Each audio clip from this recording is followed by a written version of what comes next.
क्यों आपको लगता है मुख्यमंत्री सिक्किम में जनता को सॉरी बोले? क्योंकि सिक्किम गवर्नमेंट ऑफ इंडिया ने, उनका जो रिप्रेजेंटेड लॉयर्स ने सुप्रीम कोर्ट में खुद माना है कि गलती वो लोग का था, उन्होंने सुप्रीम कोर्ट को सॉरी बोला। जब गवर्नमेंट ऑफ सिक्किम और गवर्नमेंट ऑफ इंडिया का लॉयर जो रिप्रेजेंट करता है, उन्होंने जब सॉरी बोला सुप्रीम कोर्ट को, तो ये मिस्टेक सिक्किम गवर्नमेंट ने एक्सेप्ट किया कि गलती किया है। तो ये सुप्रीम कोर्ट को तो सॉरी बोला है, लेकिन एक मुख्यमंत्री होके उसका एक रिस्पॉन्सिबिलिटी बनता है कि सिक्किम में जनता को सॉरी बोलना बहुत इंपॉर्टेंट है। और कल एक स्पेशल असेंबली बुलाया गया था, और इस स्पेशल असेंबली में फर्स्ट में शुरुआती उनको मिस्टेक को, जैसे उनका लॉयर ने एक्सेप्ट किया, उनको भी एक्सेप्ट करना था। ये मिस्टेक हमारा था, गवर्नमेंट ऑफ सिक्किम का था, और इसलिए मैं सारा सिक्किम में जनता को सॉरी बोलना चाहता हूँ।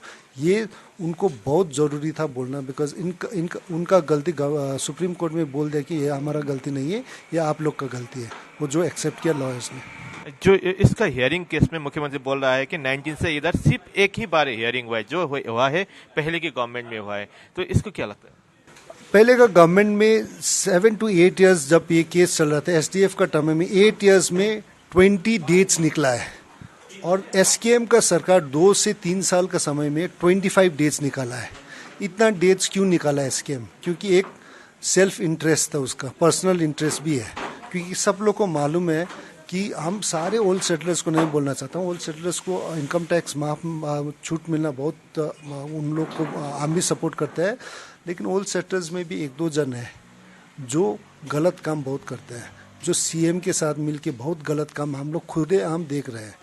तो ये लोग के साथ मिलके ये सब काम करने का सीएम का इंटरेस्ट, खुद पर्सनल इंटरेस्ट है, और इसलिए मुझे लगता है कि इसमें उनका पर्सनल इंटरेस्ट देके भी जो जितने आज हिस्टोरिकल ब्लंडर्स किया है, उनका पर्सनल रिस्पॉन्सिबिलिटी के चलते हुआ है। कल का असेंबली को लेकर आप लोग खुश नहीं है? जो असेंबली में जो रिजोल्यूशन आना चाहिए था वो नहीं हुआ आप लोग? कल का असेंबली तो सिर्फ चाय और बिस्किट खाने के लिए खाली वो असेंबली हुआ है। खाली रिक्वेस्ट गवर्नमेंट में आप पढ़ लीजिए, 4 है, खाली रिक्वेस्ट। खुद का अधिकार अंडर आर्टिकल 370 ने कोई भी इस्तेमाल नहीं किया है, खाली रिक्वेस्ट कर रहा है। तो मुझे लगता है कि ये गवर्नमेंट अभी साबित हो गया कि टूथलेस गवर्नमेंट ही है, कोई पावर नहीं है, एक पॉपेट गवर्नमेंट है।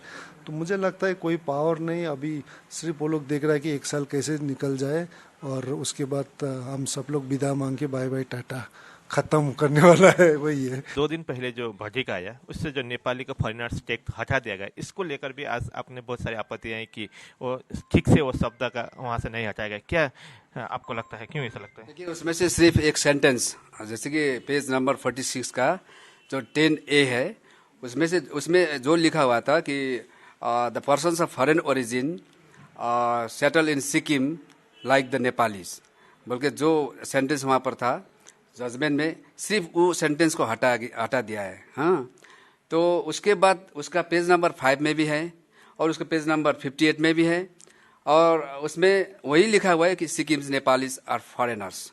ओके, तो वो तो नहीं हटाया है। तो इसीलिए ये तो सिर्फ दिखावटी के लिए, ये सिक्किम में जो अनरेस्ट हो रहा है उसको सिर्फ शांत करने के लिए ही है।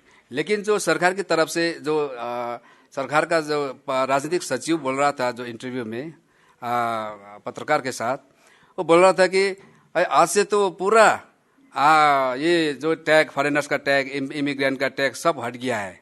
हाँ, अब सदा सर्वदा के लिए हट गया बोल रहा था। मैं भी देख रहा था, लेकिन मुझे शर्म आ रहा था ना। तो ये बहुत बड़ा विडंबना है कि ऐसा जो मुख्यमंत्री का राजनीतिक सचिव है, वो तो साधारण पद तो नहीं है ना।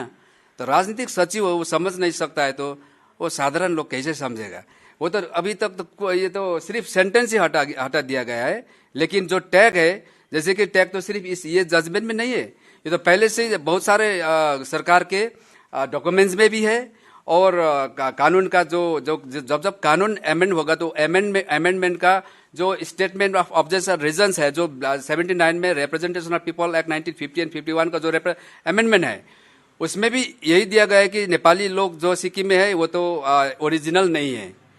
तो इसीलिए दूसरा ये जो आपका कमिटी ऑन पिटिशन राज्यसभा का ऑब्जर्वेशन रिपोर्ट में भी यही दिया गया है कि सिक्किम इज नेपाली एक लेबर है, ये लेबर एक्ट के मुताबिक वो नेपाल से आए हुए लोग हैं, बल्कि वहां पर भी ऑब्जर्वेशन रिपोर्ट है। दूसरा आपका ये जो ORG है, office of the registrar general of India, जैसे कि 12 सब कास्ट है ना, जो नेपाली लोग अभी जो लिम्बू तामाङ के बाद जितना भी छूट गया है, उन लोगों के लिए जो ट्राइबल स्टेटस के लिए जो गवर्नमेंट की तरफ से बार बार वो प्रयास होता रहता है, और उसमें से क्यों आज तक केंद्र सरकार ने ट्राइबल स्टेटस अभी तक देने के लिए नहीं सोचा है? उसका अभी जवाब आया है कि नेपाली लोग जो भारत हिंदुस्तान के विभिन्न प्रांत और राज्य में बसा हुआ है, और जो सिक्किम में भी, ये लोग तो इन्फ्लक्स है। तो इन्फ्लक्स को हम लोग अगर ट्राइबल दे देंगे तो ये तो इन्फ्लक्स तो और बढ़ जाएगा, देश में समस्या होगा।